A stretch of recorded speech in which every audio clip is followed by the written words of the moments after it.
Hello, listeners. Welcome to another tour around the Open Hearth. I'm Fumi, any pronouns, and I'll be your guest host for this episode.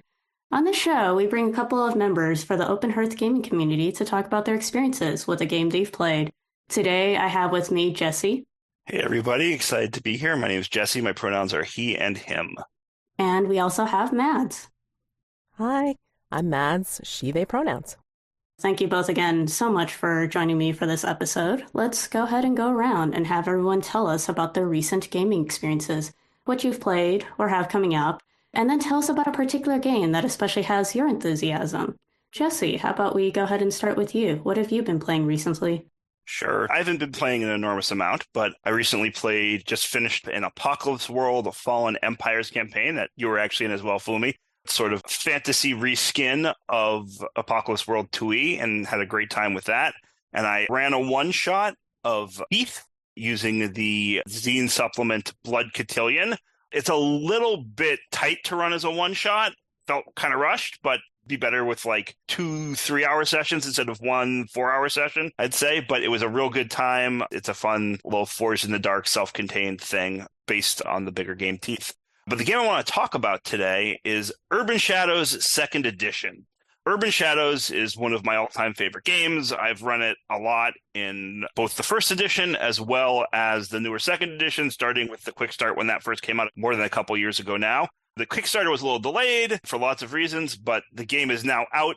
You can buy the book, you can buy the PDF. It's great, you should. Urban Shadows is a urban fantasy game, PBTA game, where you're sort of involved in magical city politics, and it's all about faction competitions. The players are not typically a group that is working together, but they each have their own concerns and interests, and they sometimes collaborate, sometimes have conflict as they're trying to work their way through the complications of the city, its various communities. How do we live together when we're different?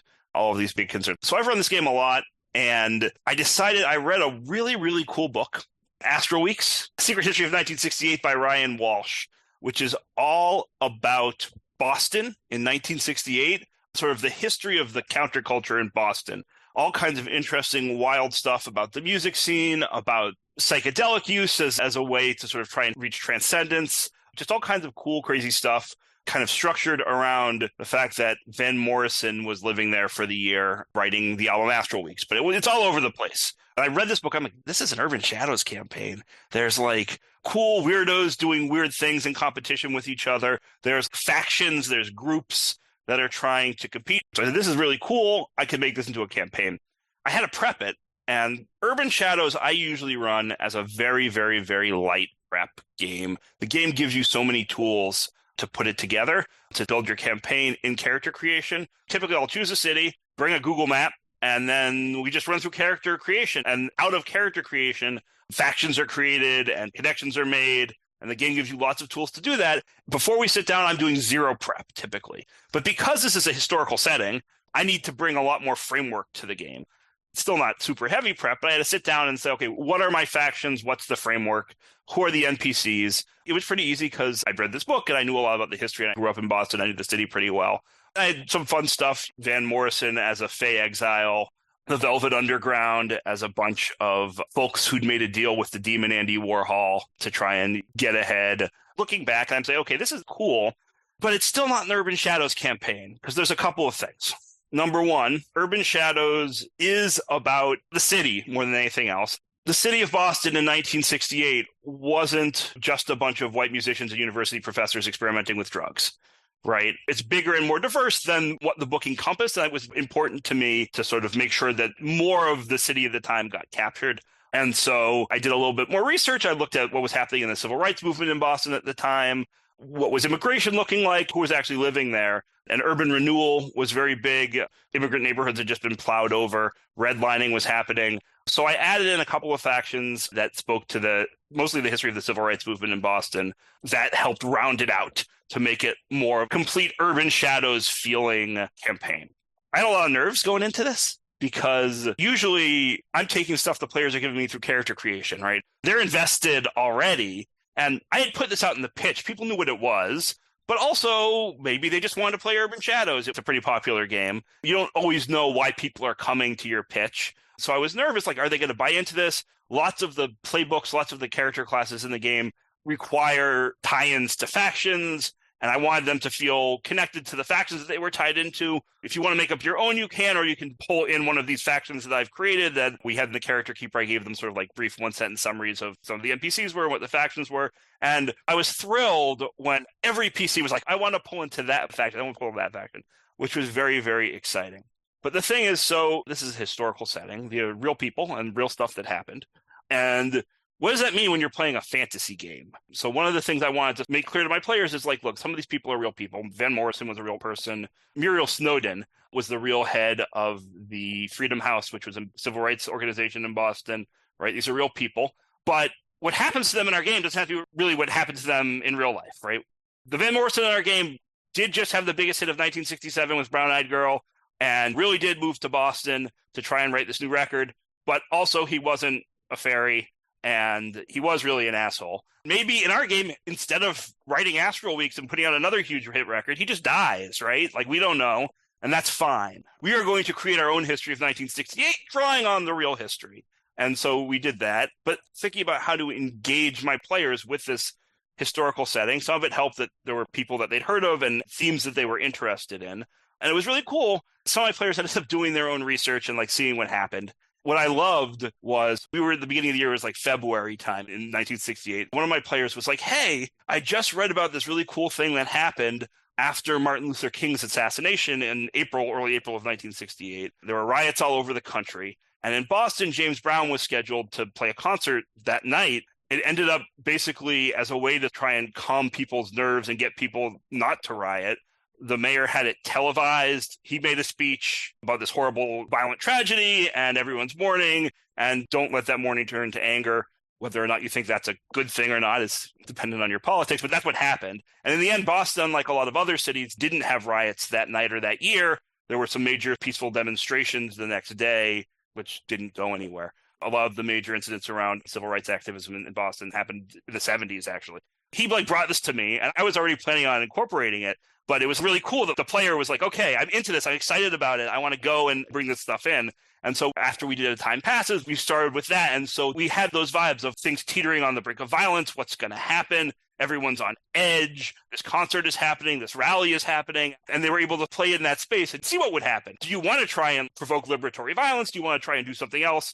How do you want to play out this moment? It was cool and exciting to play all of that out. So historical settings are cool and fun when you have cool, fun stuff to play with. Urban Shadows is really good for it. I'll say that I've played other games on Open Hearth that uses Urban Shadows for this. Alexi Sargent ran Urban Shadows in Elizabethan London once, I think also in post-war Vienna. So lots of people have done this. It's really, really cool and really, really fun if you can do it. Strongly recommend it. Was there anything in particular that stood out to you in regards to your experiences implementing a historical setting, especially one influenced by these events as they are, as opposed to simply a conventional Urban Shadows campaign? I don't think it's that different than any other kind of setting frame you could use. For the first edition, there were a bunch, and now the second edition is a couple, there were a bunch of city setups that you could use that had some NPCs and some locations. What's the vibe in the city? Like, what are things pushing towards? What are some of the themes? And I used that as a model, although I did a little bit more than that asked for. Stepping outside Urban Shadows for a second, it's not that different from any other kind of campaign frame I might want to use in terms of there are NPCs, there are factions, there's a setup, but we're not like plotting a story or whatever. Urban Shadows is a game I tend not to play with any kind of preset campaign frame. So it was different, as I said at the beginning, in that way, but it wasn't different than a completely fictional or a contemporary campaign frame, really, except for, I guess, a certain sense of responsibility to the history. But that's more personal than it is about anything else. I appreciate your enthusiasm over the engagement with the history, especially with the fact that your players were engaging with it without you even asking, which is great. Mm-hmm. We don't expect players to do homework. So when they do it on their own, it's like, ooh, bonus. But how did you find the second edition working mechanically? Did you feel like it was improved upon the first edition? Did you feel that it added to the experience, especially with the historical perspective? I have a lot of thoughts about this. Like I said, I've run a lot of 1E and a lot of various iterations of 2E over the past few years. There are changes I like. There are changes I don't. On the whole, I'm pretty even with them. The game does feel different. And I think next time I'm going to try and remix a little bit, play less straight 2E and pull in some of the things I like better from 1E, but still one of my favorite games. I understand why these changes were made, but I'm not the audience for them, I guess is what I'd say. Thank you so much, Jesse. And what about you, Mads? Would you like to tell us what you have been playing recently? Recent is such a weird word, so I mean, I kind of went over the last 3 months. Oh boy. Deathmatch Island, Desperation, The Between, Hearts of Wulin, The Numberless Secrets expansion, Once More Into the Void, Butterfly Court, character generation only, Cthulhu Dark, mixed in with occultation within the King in Yellow / Impossible Landscape scenario, Eyes on the Prize, The David Webb, Inevitable, and Apocalypse Keys. And the game that I'd like to talk about today is The David Webb by Hamish Cameron. It's a storytelling game for an unknown number of pursuers inspired by the structure and cinematography of the Jason Bourne movies. We all play the anonymous pursuers and watchers following David around as he discovers his identity and find out who we are in the process too as we build the narrative of this chase film. So, points that I wanted to bring up. I thought I hadn't seen a Jason Bourne film, to be honest, but then I remembered that I saw just one in the franchise because I took my mother to the movies because she supposedly loves Jason Bourne. And I'm like, all right, I got nothing on this spy genre except for an ensemble film, which is Ronin, which I hear is the closest analog to the way that this stuff works. And secondly, I was actually playing this at 5 a.m. in my time zone during daylight savings time change. This was a great experience. Like, you want to talk about feeling a little bit of astral projection. This was great. But it was very engaging. The mechanics of the game definitely give you that framework to give you that cinematic experience. So the way it works is that a die roll determines what David is doing when your individual player picks up the point of view. And then another die roll to see if you lose track, keep up, or end up in the same place. And then these simple mechanics really hone in how pressured this can get as you maneuver from scene to scene, cut to cut. So when someone succeeds in keeping David in the frame 3 times in a row, they catch up with David and then they choose a reveal scene from a table that's in the game. And then that player has the opportunity to show the information of why David is being chased, or a memory from David's past, or the identity of an antagonist trying to kill David. So they have the opportunity to create the narrative where we all find out more about the characters and the plot, all improvisationally, so right in the moment. And then after the reveal, the camera point of view passes on to the next person. The cycle starts over again. Once all the different reveals are crossed out, or time runs out, like if we're doing this as a one-shot, obviously, then we get to the end game, and that's the final scene of our movie, and the game ends with roll credits. Again, even though we were playing this at 5 a.m. without coffee, this is a really exciting experience. We played it for one of Donna's birthday gaming experiences. He was running it. It was with Sabine V and Shane. It was just great to play these anonymous people that we could kind of create as we go along and try to figure out who we were in the narrative. Like, were we just the watcher? Were we the information guy? Were we the hacker guy? Were we the thug guy who was like continually chasing after them in the car or the motorbike or something like that and getting into the fight scenes? It was just really exciting. The mechanics really support that, even as simple as a single die roll. It was great. That was a very interesting game to play, and it was a one-shot that normally I don't get excited about one-shots. I'm just like, I'm going to try it at least once. I'm going to see if I like it, and I'm going to see if it's something that I just want to try just for funsies. I always like cinematic experiences in my games. I always try to describe that for my players for the most part. But I'm usually like a slow burn kind of person when I run games too, or facilitate. So I like to do long descriptions or do cut to cut, scene to scene. But this really drove in the whole, okay, it's pressured. You're trying to follow with your eyes / camera the point of view of, do you lose David in a crowd? Do you lose him when he's going around the corner? Do you keep up with him in the car chase? Do you make sure that you engage with him in the factory and then like try to kill him? You know, it depends on whatever scene you manage to get, depending on the die roll. It's random. And when you get to also do the reveal and pick which of these reveal scenes you want to narrate, you have so much choice. I mean, they do give you prompts in the table for what kind of information that you can give.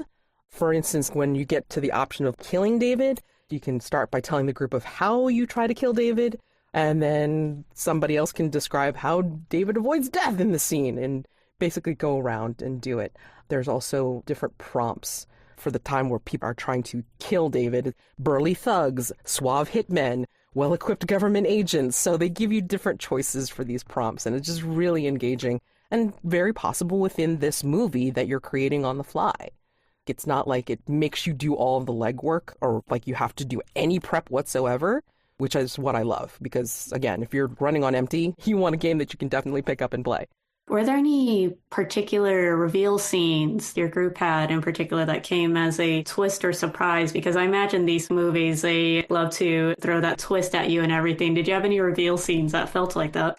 Yes, there was a reveal scene where one of us introduced an NPC that looked like it was someone that David cared about, that was in the hospital.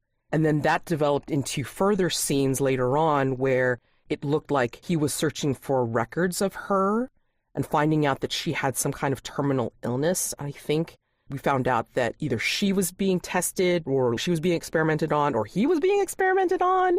We brought her in to capture him as bait, but then she double-crossed us, I think, in the end. And then big explosion, gunfight, whatever it was. And then he ended up escaping with her. So many different fun things that could happen with this game.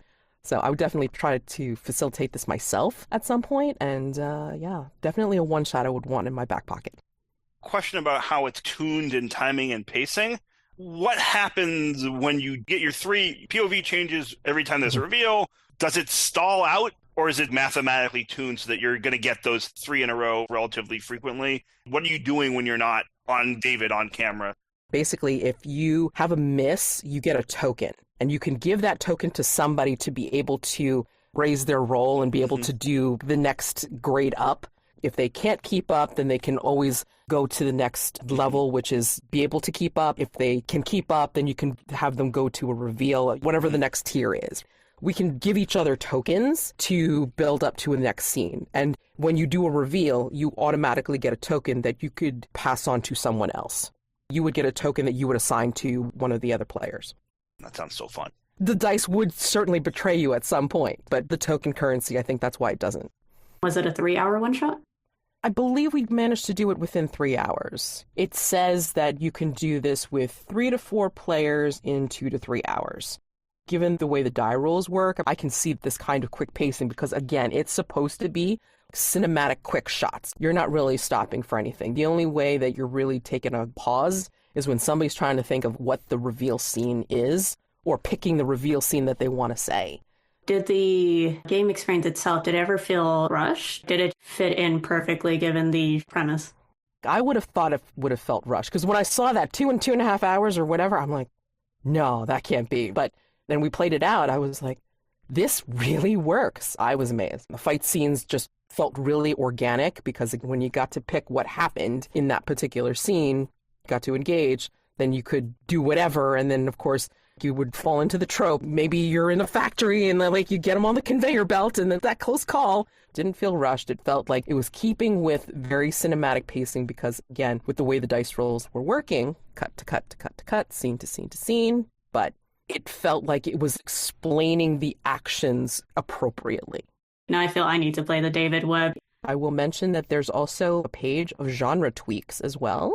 Not just Jason Bourne spy techno thriller franchise kind of thing, but they also suggest doing it in a different time period, like Victorian, Roman, medieval, 1960s, using conventions of other cinematic genres, wuxia, Bollywood noir, Cold War espionage, that sort of thing, and then using alternative directions like Blade Runner or just really wackadoodle things like Bill and Ted. All right. Thank you so much, Mads. And similar to Mads, the time frame of recent was very vague to me. So I also pretty much listed a bunch of games that I played over since the year started, which included I got to start this year with a tense game of For the Queen right on January 1st. That's always a great way to greet the year, I think. Followed by other one-shots of various games, including different lasers and feelings hacks, one of which was playing as a bunch of magical girls, and another was Jurassic Park-esque Escape from Dino Island. as well as Dakuma and different Yuzeba's bed and breakfast chapters and everything, including helping a different facilitator essentially become a second concierge for Yuzeba's bed and breakfast one-shots on the Open Hearth calendar. Jesse mentioned Apocalypse World Fallen Empires. And I've also recently finished a season of Girl by Moonlight where we playtested a custom Castlevania-inspired playset that my friends have been working on. That was very amazing. I am also fortunate to be in the middle of a game of Armorous Deer Advent. Things are currently going off the rails as they tend to with mecha and politics. I am also getting to look forward to a game of Good Society starting in April. Can't wait for that. The game I want to talk about in particular for this is actually one that I finished the year of 2024 with instead. It is Wanderhome by J Dragon and Possum Creek Games, a pastoral fantasy tabletop game talking about traveling animal folk, the world they inhabit, and the way the seasons change. I hosted a game of it for 9 weekly sessions, starting in November and concluding with the year, because I thought it would make for an easy drop-in, drop-out game for people, especially during that time of year when we often find our schedules uncertain or inconsistent due to holidays, end of year stuff, and so on. I did personally find it worked beautifully in that regard, both alongside and due to the design and intent of the game. Because by the end of it, I got to share tales with a revolving table of 7 other players, a few of which were largely consistent, maybe only missing one session out of the campaign. Some who showed up for every other session, so a bi-weekly appearance, and a few who could only show up for one day, but they still left inspirations from their character that would ripple subtly through the other characters whose lives they touched. So mechanically, Wanderhome is built on the belonging outside belonging system within what I find to be an ingenious implementation of communication tools, or as the game calls it, journeying tools. And it also has, as one might expect from a belonging outside belonging game, as a token economy, which gets exchanged and spent through character actions. So it is probably worth noting how this game lacks the randomization of things such as dice or other randomizers such as cards. The game provides many excellent open options for the creation of characters, NPCs, locations, the changing of seasons between the collaboration of everyone at the table. You get this mythological vibe that hangs over the simple land of the Haith and everything, and it inspires all kinds of interpretations of concepts such as the slobbering god. And naturally, these things will be unique to each table. It otherwise doesn't provide further instructions, such as rules or mechanics, beyond additional prompts, such as, you can always ask, do you need a hand? And if they accept your help, they get a token. Or, this season, anyone can get a token whenever they say, we don't have enough to share. This campaign really left a particular impact on me and everything. I think part of it was because in the days leading up to, as well as between sessions of this game, I was reading about other people's experiences with Wanderhome, and I think there was some surprise for me on how some people had actually described their experiences with scenes or the game itself as feeling aimless or esoteric. I don't think I necessarily disagree is the thing, but in particular, those insights I think made a certain something click for me. I think how I would put it is that this game in particular thoroughly embodies the very idea that it is about the journey and not the destination. Because the book itself even expresses at the very beginning when it talks about the kind of journey we want. I think it's not very uncommon for players when they arrive at a table for a tabletop game, they expect a story, which is basically we have a beginning, we have action-packed middle, and then we have some sort of ideally conclusive resolution that ties it all up in a neat bow. Except Wanderhome doesn't concern itself with stories. It is not for the fact that it can't do stories, it simply isn't concerned with any lack of story. Much as how life isn't concerned with any lack of satisfaction or cleanly defined resolutions. The game trusts us as players to lean into our curiosity, our common courtesy, our good faith, and our inherent desire to find where we belong, to what I find reignites a desire to explore that perhaps many of us might have forgotten since childhood, and to allow us to luxuriate in the deceptively simple things we can often take for granted, whether that is perhaps sharing a moment of peace by the bonfire next to somebody you care about, or to have a little silly exchange or quip between a stranger you've just met to break the ice. It helped me arrive at a fact that something can feel perhaps aimless, but that doesn't necessarily mean it lacks purpose, where the little details and modest actions of others that can otherwise be easily glossed over in the big picture of pulse-pounding adventures of escalating stakes for larger-than-life main characters can simply be a simple reminder that we are alive. Our lives still tales worth telling, where every little encounter we have with other people in different places and seeing little glimpses of what they are going through, the quiet little struggles that we contend with or help with and overcome, and the simple little pleasures that we simply want to slow down and indulge. It's all very beautiful.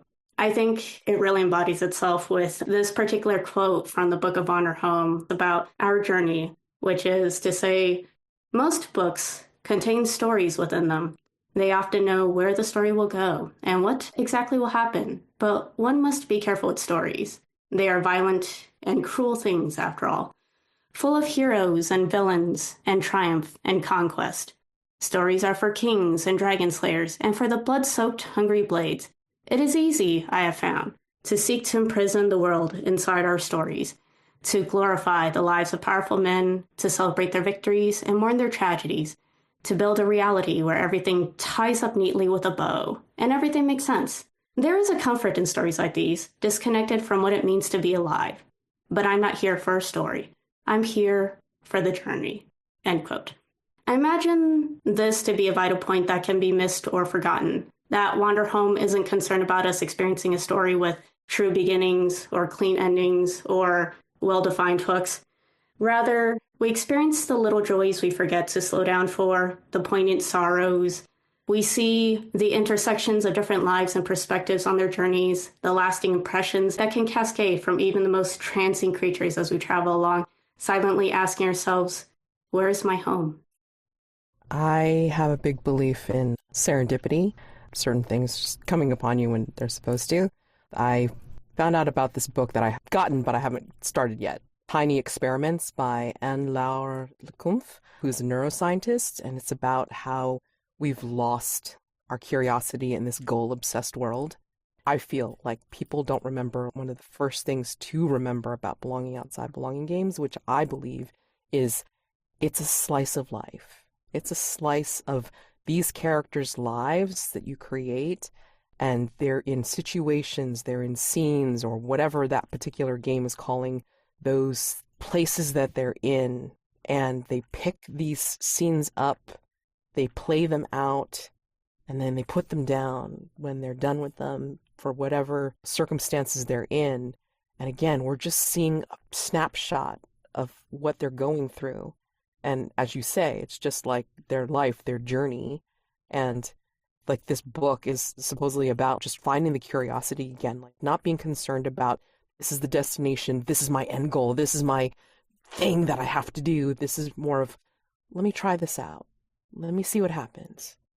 And if it doesn't work, I'll put it down and then I'll do something else. You know? So, I mean, I love the simple beauty of that. It's probably more complicated than that, of course, because there's usually some kind of drama and some kind of complicated emotions involved. Even people finding connection, like the creatures finding connection in these stories, because that's a lot of what it is about too. But I do appreciate that kind of storytelling as well. I love my episodic material just as much as anybody else. I love my fantasy, I love my horror, I love my bleak outcomes, but I also like seeing the slice of life of what these characters are doing. And then maybe I say goodbye for a little while and then go on. Yeah, I love that. A lot of the belonging outside belonging games have this framework of idle dreaming. You find the scenes through this casual conversation about your characters, what they might do, and you dream your way into a scene and then out of it and back again. And I don't think Wanderhome uses that framework exactly, but the journey stuff fits it so beautifully. Was there like a specific moment that doesn't require too much background that you remember this felt so good and so perfect?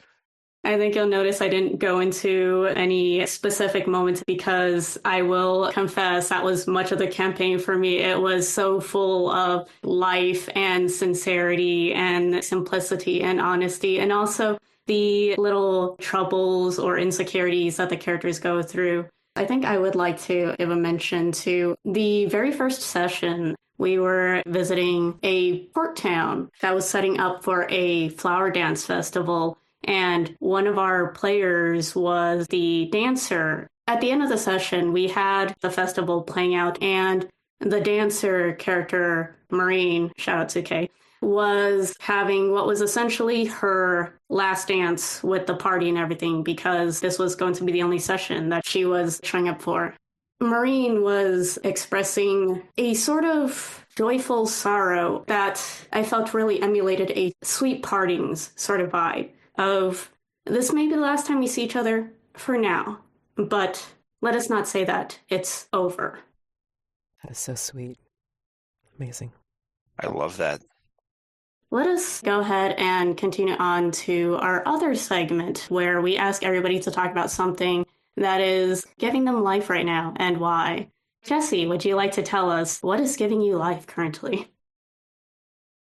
Yeah, so I just finished a book called Waterblack, which is by Alex Pheby, which is the third book in his Cities of the Weft trilogy that he's been putting out over the past 3-4 years, something like that. The first one's called Mordiu, second one's Malarkoi.